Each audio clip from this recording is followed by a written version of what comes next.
ازواجی زندگی کے جو لیکچر ہمارے ریکارڈ ہو رہے ہیں اس میں آگے بڑھتے ہوئے ہم موضوع پہ آتے ہیں بدگمانی فساد کی جڑ ہے اور خوشگمانی جنت کا ٹکٹ ہے۔ قرآن میں زن یعنی گمان سے بچنے کا حکم دیا گیا اور کہا گیا کہ بعض زن گناہ ہوتے ہیں۔ سورۃ الحجرات آیت نمبر 12۔ نبی کریم صلی اللہ علیہ وسلم نے فرمایا کہ تم گمان سے بہت زیادہ پرہیز کرو کیونکہ گمان سب سے بڑا جھوٹ ہے۔ زن حروف ازداد ہے، دونوں صورتوں میں آتا ہے، خوش گمانی کے لیے بھی آتا ہے اور بدگمانی کے لیے بھی آتا ہے۔ یہاں جو ہم بات کر رہے ہیں وہ بدگمانی کے لیے آ رہے ہیں۔ اگر خوش گمانی ہو سب کے لیے آپ اچھا گمان رکھیں تو پھر تو وہ جنت کا ایک ٹکٹ ہے، یعنی آپ ہر ایک بات کو پازیٹیو لیں، ہر بات کے بارے میں اچھا گمان رکھیں کہ اس نے یہ مجھے اس لیے کہا ہوگا کہ وہ میرا ہمدرد ہے، مجھ سے محبت کرتا ہے، میری فکر کرتا ہے۔ اس کو آپ سمپل یوں لے لیں کہ ایک شوہر اگر آپ پہ پابندی لگاتا ہے تو آپ بدگمانی کر کے کہہ سکتے ہیں کنجسٹڈ مائنڈ ہے، کم ظرف ہے، وہمی ہے، کہتے ہیں نا۔ لیکن اگر آپ اس کو خوش گمانی رکھیں تو آپ سوچیں کہ میرا ہمدرد ہے، میرا محافظ ہے، مجھے تحفظ دے رہا ہے، وہ نہیں چاہتا کہ مجھے باہر کی ہوا لگے، بری ہوا جسے کہتے ہیں، مجھ پہ برے لوگوں کی نظر پڑے، یا میں اپنے گھر کا سکون چھوڑ کے کمانے کے لیے باہر دھکے کھاؤں۔ وہ چاہتا ہے کہ وہ مجھے گھر کے اندر مہارانی اور شہزادیوں کی طرح رکھے اور مجھے ہر سہولت گھر میں پرووائڈ کرے، تو کتنا اچھا گمان ہے، تو پھر محبت پڑتی ہے نا۔ اور اگر آپ کہیں کہ وہ چاہتا ہی نہیں کہ میں نو جاب کروں، اس سے آگے نہ بڑھ جاؤں، میرے میں زیادہ صلاحیت ہے، وہ میری صلاحیتوں کو روکنا چاہتا ہے، وہ چاہتا نہیں کہ میری عزت ہو، معاشرے میں میرا مقام ہو، تو یہ بدگمانی ہو جاتی ہے۔ انسانی تعلقات میں بگاڑ کا سب سے بڑا سبب بدگمانی ہوتا ہے۔ خاندانی زندگی ہو یا سماجی زندگی ہو، ہر جگہ جب تعلقات بگڑتے ہیں تو اس کا سبب زیادہ تر بدگمانی ہوتا ہے، خواہ تعلقات کا یہ معاملہ شوہر اور بیوی کے درمیان ہو یا وسیع تر معنوں میں سماجی افراد کے درمیان ہو۔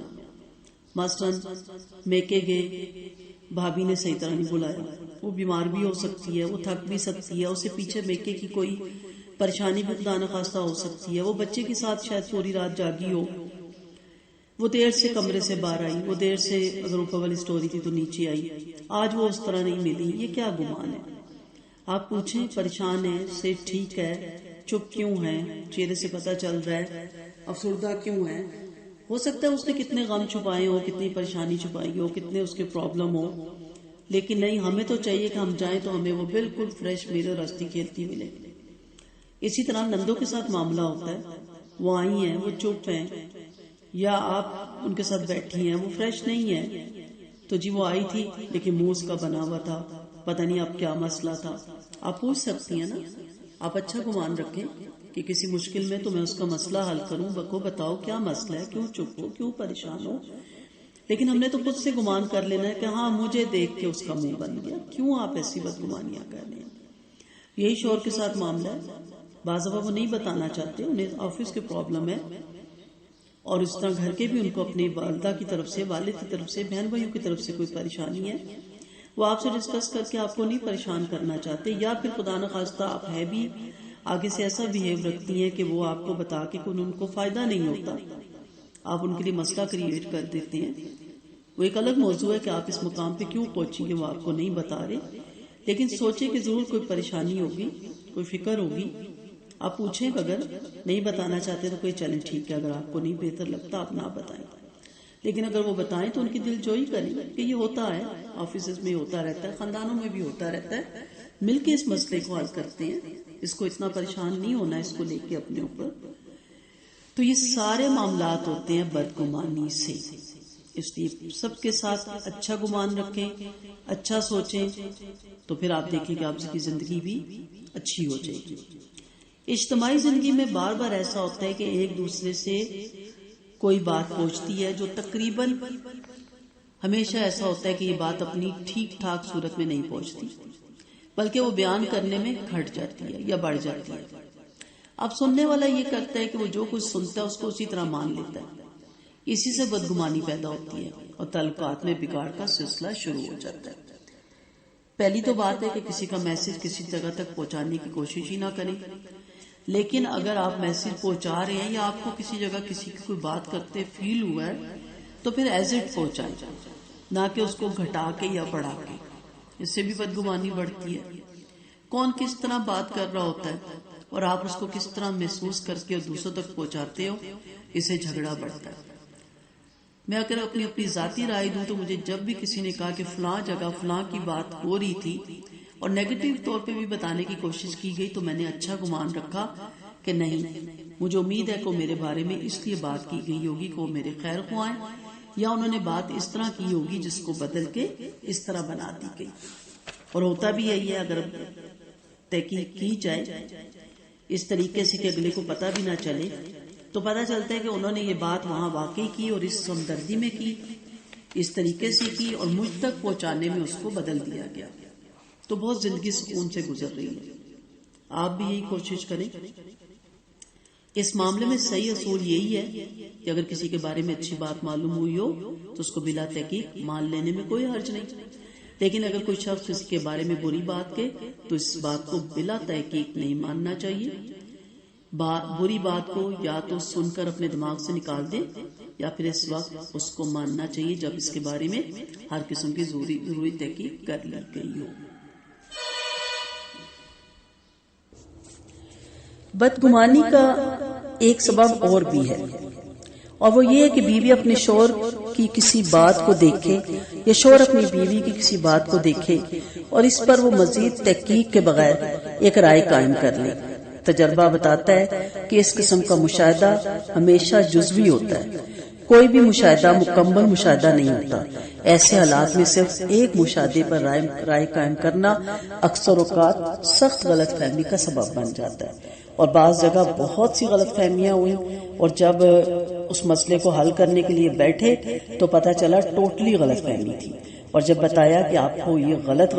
رپورٹ ملی ہے یا یہ غلط فہمی کا نتیجہ ہے یا یہ بدگمانی کا نتیجہ ہے، تو پھر بہت شرمندگی بھی اٹھانی پڑی ایسے کپل کو۔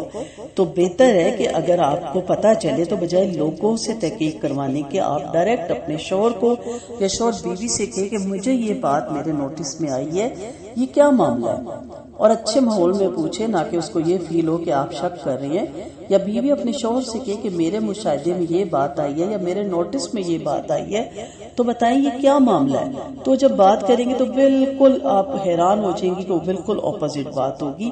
اور ارد گرد والے بھی تیار رہتے ہیں کہ آپ کو اس قسم کی باتیں پہنچائیں جس سے آپ کا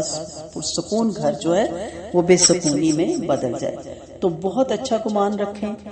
میں نہیں مانتی کہ کوئی ایک دوسرے کو دھوکہ دے رہا ہوگا، اور اگر دھوکہ دیتا ہے تو پھر وہ یاد رکھے کہ اللہ تعالیٰ اس کو دیکھ لے۔ اس مسئلے کا یہ حل ہے کہ جب بھی آپ کسی کے بارے میں کوئی مشاہدہ کریں اور اس مشاہدے کا کوئی برا پہلو آپ کے ذہن میں آ رہا ہو تو اسے مشاہدے کی بنیاد پر کبھی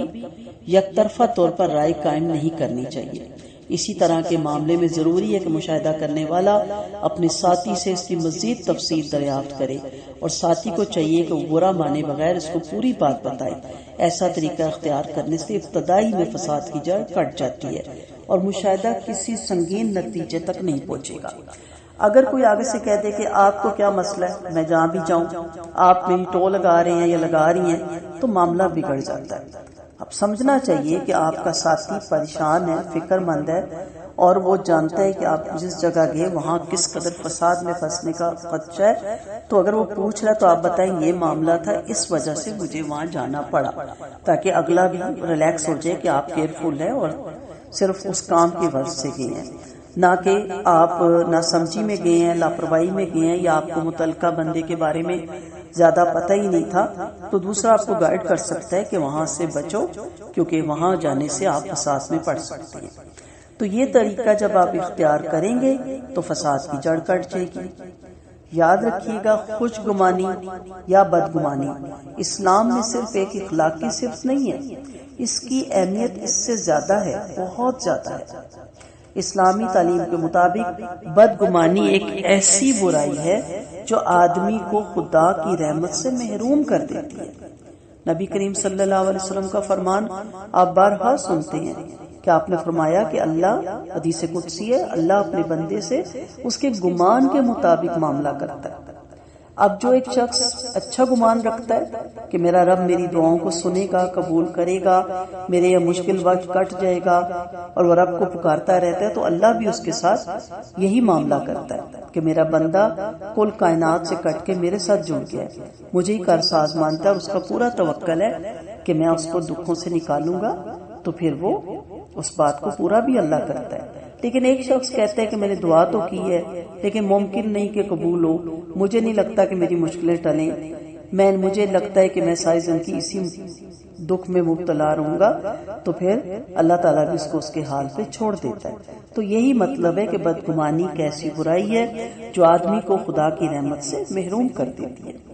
اس کے مقابلے میں خوش گمانی ایک ایسی نیکی ہے جو کسی عورت یا مرد کو اللہ کی رحمت کا مستحق بناتی ہے۔ ہمیشہ اللہ کے ساتھ یہی گمان بلکہ یقین رکھیں کہ میرا رب وہی ہے جو مجھے ہر غم سے نجات دے گا، اور وہی ہے جو مجھے ہر خوشی کو میرے لیے اپنی طرف سے نافذ کرے گا، اور آخر کار اس کی ابدی جنت میں اس کو پہنچا دیتی ہے یہ خوش گمانی۔ خوش گمانی اگر جنت کا ٹکٹ ہے تو بدگمانی جہنم کا ٹکٹ ہے۔ تو ازواجی زندگی کے اصول میں سب سے پہلے یہ اصول اپنائیں، کیونکہ شیطان سب سے پہلے اٹیک اس پہ کرتا ہے کہ اگر شوہر والدہ کے پاس بیٹھا ہے تو کیا بدگمانی ہے، میری برائیاں کر رہی ہوں گی وہ۔ آپ نے خود سے یہ گمان پیدا کر لیا، آپ کو کیا پتا وہ کچھ اور ڈسکس کر رہی ہوں، ان کی والدہ اور نہیں مسائل گھر میں ہوتے، یا بہنوں کے پاس بیٹھے ہیں تو بھی آپ بدگمانی کر رہی ہیں۔ اس لیے سوچیں، خوشگمانی رکھیں۔ اگر آپ خوشگمان ہوں گی تو انشاءاللہ آپ دیکھیں گی کہ آپ کی زندگیوں میں سکون ہوگا، اور آپ کے گھر کا ازواجی ماحول جو ہے وہ بہت اچھے طریقے سے چلے گا۔ اللہ تعالیٰ سب کو عمل کرنے کی توفیق دے۔ مشکل لگتا ہے شروع میں لیکن ناممکن نہیں ہوتا، اصل ہوتا ہے کہ اپنی منفی سوچ کو مثبت سوچ میں تبدیل کرنا، اور جب آپ مثبت سوچنا شروع کرتے ہیں، پازیٹیو تھنکنگ آپ میں آتی ہے، تو خود بخود بدگمانی خوشگمانی میں تبدیل ہونا شروع ہو جاتی ہے۔ انشاءاللہ نیکسٹ اگلی اس چیز کے ساتھ، اس بات کے ساتھ آپ سے بات کروں گی جس کی وجہ سے جو ازواجی تعلق میں پرابلم آ رہی ہیں اس کو ہم دور کر سکیں۔ السلام علیکم ورحمۃ اللہ وبرکاتہ۔